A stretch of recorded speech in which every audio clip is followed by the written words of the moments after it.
नमस्कार, crime report India देख रहे हैं आप। मैं ताबिश हुसैन और शुरुआत उत्तर प्रदेश से। यूपी के प्रयागराज में एक दंपति और उनके 2 बच्चों की बेरहमी से हत्या कर दी गई। उस मामले में सियासी जंग जो है वो शुरू हो गई है। गुरुवार को दिल दहला देने वाली इस वारदात में एक ही परिवार के 4 लोगों की हत्या कर दी गई, जिसके बाद योगी सरकार के खिलाफ ट्विटर वॉर तेज हो गया।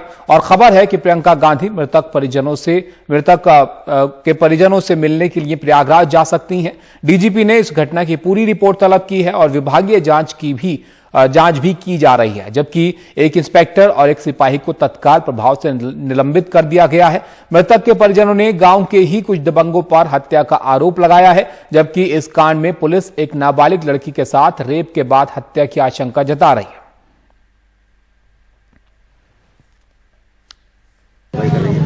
आज यहाँ फाफामऊ में गोहरी मोहनगंज में यहाँ पर 4 लोगों के मृतक लोग मिले हैं। उनकी लाश मिली है घर के अंदर। इन चारों के सिर पर कुल्हाड़ी से वार किया गया दिखाई दे रहा है। गहरी चोट के, गंभीर चोट के निशान हैं। आज सुबह ही पता चला, हमें सूचना मिलते ही पुलिस की टीम यहाँ पर आई है। और इसके बाद से जो मृतक लोग हैं उनकी पोस्टमार्टम कराते हुए अग्रिम कार्रवाई की जाएगी और किन कारणों से और किस तरह से हुई है इसके बारे में भी डिटेल जानकारी आएगी। इसके अलावा जो सूचना मिली है, जैसा कि परिवार के जनों द्वारा बताया गया और हमने भी रिपोर्ट में देखा है कि 2019 और 2021 में इन्होंने कुछ लोगों के ऊपर भूमि विवाद में इन्होंने SC/ST के केस लिखवाया है। वो केस देखा गया है। उस केस में कार्रवाई नहीं होने का इन्होंने आरोप लगाया है। इसके बारे में भी हम लोग जानकारी करते हुए तुरंत कठोर कार्रवाई करेंगे। मामला यह है सर, उन लोग की रंजिश है। 4-5 बार हम लोग से झगड़ा हुई, मुकदमा बना, SC/ST बनी, 452 बना, फिर भी कोई FIR नहीं, कोई मतलब पुलिस उन लोगों को कोई कंप्लेन नहीं की। हम लोग की कोई सुनवाई नहीं हुई। समझौता हो जाए। सुशील कुमार आते थे बार बार हमारे दरवाजे पे, बोले समझौता कर लो। कौन सुशील कुमार? सिपाही, फाफामऊ सिपाही थे।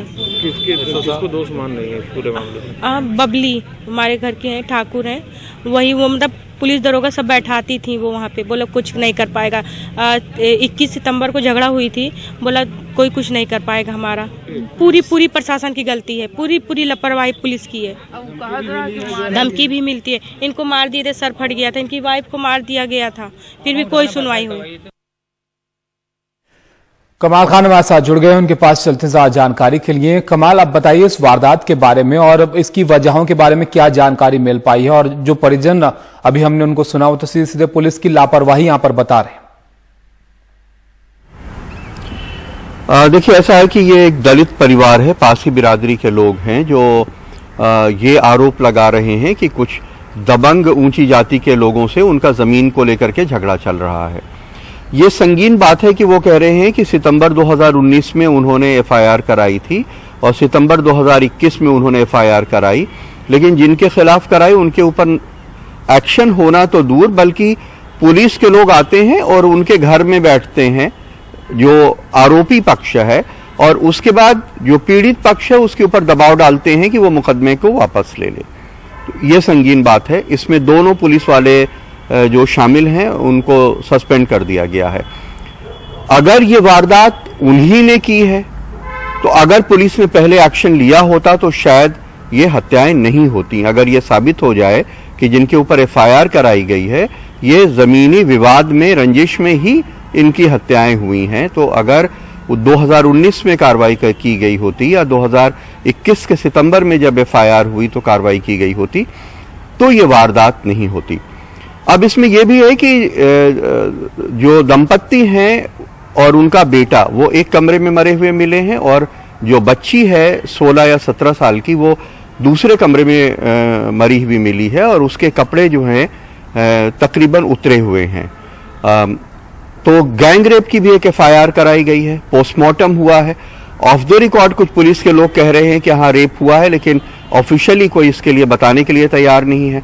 तो अगर लड़की के साथ रेप हुआ है तो पुलिस इस एंगल पे भी जांच कर रही है कि कहीं कोई लड़की से संबंधित कोई मामला तो नहीं है और जिसकी चपेट में आकर के परिवार के दूसरे लोग मार दिए गए हों, क्योंकि ये कांड लूट के लिए नहीं हुआ है, क्योंकि लड़की का फोन जो है वहां चार्जिंग पे लगा हुआ था लड़की के पास में और किसी ने उसका फोन तक नहीं उठाया है। तो इसका मतलब कि जब घर की सारी चीजें सही हैं तो किसी ने वहां पे कोई भी सामान ले जाने की कोशिश नहीं की, मोबाइल फोन तक उठाने की कोशिश नहीं की। इसका मतलब है कि उसका मकसद या तो लड़की के साथ वो रेप करने के लिए आए हों, या परिवार जैसा कह रहा है कि वो भूमि विवाद है, रंजिश का मामला है और उन लोगों ने मारा हो। तो पुलिस कई एंगल पे जांच कर रही है। जांच के बाद पता चलेगा कि इसकी वजह क्या है। शुक्रिया कमाल सर आपका सब जानकारी के लिए। तो 4 लोगों की हत्या यहां पर कर दी गई, जिसमें तमाम सारे जो एंगल हैं उसको लेकर पुलिस अब यहां पर तफ्तीश कर रही है। मुंबई पुलिस के पूर्व आयुक्त और होमगार्ड डीजी परमबीर सिंह के खिलाफ एक और एफआईआर दर्ज की गई है, जिसे लेकर परमबीर सिंह कुछ देर पहले ठाणे नगर पुलिस थाने पहुंचे। परमबीर के खिलाफ बुकी, केतन तन्ना और सोनू जालान की शिकायत पर ठाणे नगर पुलिस थाने में एफआईआर दर्ज की गई है। मामले में परमबीर सिंह के साथ एक डीसीपी, एसीपी, पूर्व एनकाउंटर स्पेशलिस्ट प्रदीप शर्मा और एक कथित पत्रकार सहित कुल 28 लोगों को आरोपी बनाया गया है। और यहां पर आरोप यह है कि पुलिस ने गैंगस्टर रवि पुजारी के साथ मिलकर फर्जी मामला बनाया, उसके बाद कार्रवाई न करने, आरोपों से नाम निकालने के लिए केतन तन्ना से 1 करोड़ 25 लाख, सोनू जालान से 3 करोड़ 45 लाख रुपए और किरण माला से 1 करोड़ 50 लाख रुपए वसूले गए। वहीं परमबीर सिंह ने अब अपने वकील के जरिए मेट्रोपॉलिटन मजिस्ट्रेट कोर्ट में अपने खिलाफ जारी फरार घोषित नोटिस को रद्द करने की मांग करते हुए एक अर्जी दाखिल की है। इससे पहले कल महीनों लापता रहने की वजह से अदालत से फरार घोषित मुंबई के पूर्व पुलिस कमिश्नर परमबीर सिंह गुरुवार को अचानक मुंबई पहुंचे और एयरपोर्ट पर उतरने के बाद सीधे कांदिवली क्राइम ब्रांच दफ्तर पहुंचे, जहां परमबीर सिंह से 7 घंटे पूछताछ हुई। सुप्रीम कोर्ट से राहत मिलने के बाद परमबीर सिंह अचानक से सामने आ गए।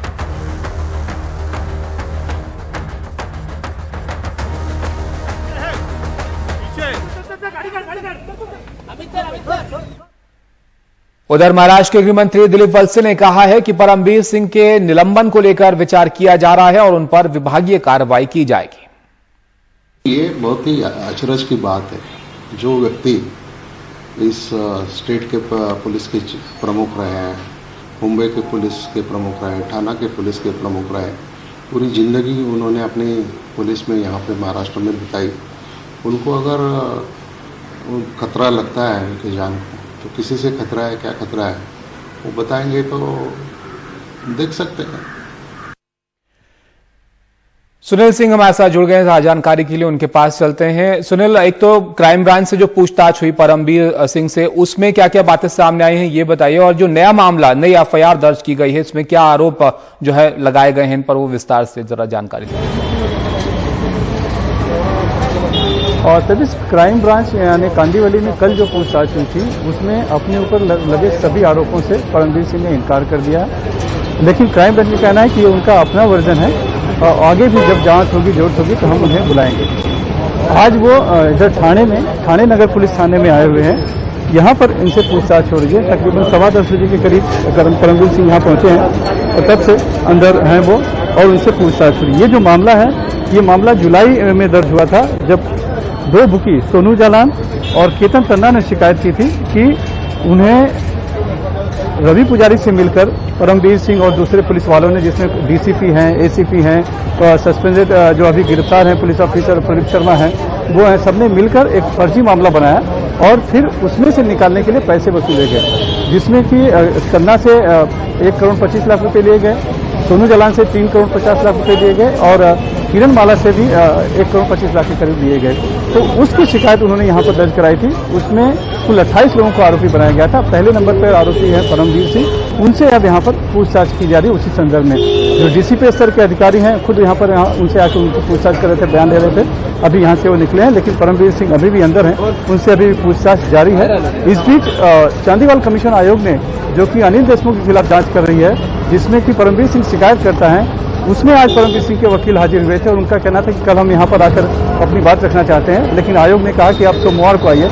यानी सोमवार को परमबीर सिंह चांदीवाल कमीशन में जाएंगे और वहाँ पर क्या उनके पास अनिल देशमुख के खिलाफ और भी कुछ शिकायतें हैं और भी कुछ सबूत हैं या नहीं है। हालांकि अपने पत्र द्वारा वो कह चुके हैं कि जो भी उनको कहना था वो कह चुके हैं, उससे ज़्यादा उनके पास कुछ कहने के लिए नहीं है, लेकिन अपना पक्ष वो वहाँ पर रखेंगे। बहरहाल आज कल कांदिवली क्राइम ब्रांच में आरोपी के तौर पर थे, आज यहाँ ठाणे नगर पुलिस थाने में आरोपी के तौर पर आए हुए हैं। सोमवार को उन्हें चांदीवाला आयोग कमीशन में जाना है, शिकायतकर्ता के तौर पर वहां पर वो जाएंगे।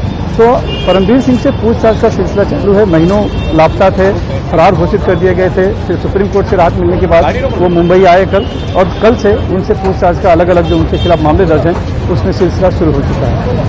शुक्रिया सुनील जी आपका सब जानकारी के लिए। तो महीनों लापता रहने के बाद परमवीर सिंह मुंबई पहुंचे हैं और अलग अलग मामलों में अब उनसे लगातार पूछताछ जो यहां पर की जा रही है। एक ब्रेक के लिए यहां पर रुकते हैं, ब्रेक के बाद जल्द हाजिर होते हैं। ब्रेक के बाद आपका स्वागत है, क्राइम रिपोर्ट इंडिया देख रहे हैं आप और अब वक्त है क्राइम रैप का।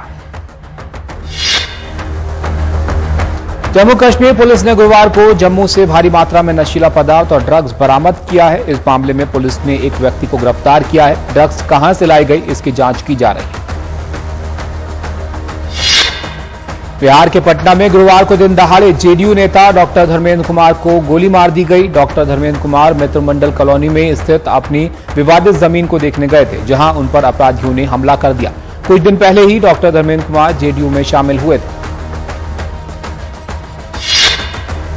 दिल्ली के अंबेडकर नगर इलाके में गुरुवार को एक मनी लेंडर की गोली मारकर हत्या कर दी गई। इस मामले में दिल्ली पुलिस ने हत्या का मामला दर्ज कर जांच शुरू कर दी है। मृतक के पिता दिल्ली पुलिस में एएसआई रह चुके हैं। हैदराबाद सिटी पुलिस ने मोबाइल चोरी के एक गिरोह का भंडाफोड़ किया है। पुलिस ने चोरी करने वाले 4 गिरोह के 9 लोगों को गिरफ्तार किया है। इनके पास से पुलिस ने 92 मोबाइल फोन बरामद किए हैं।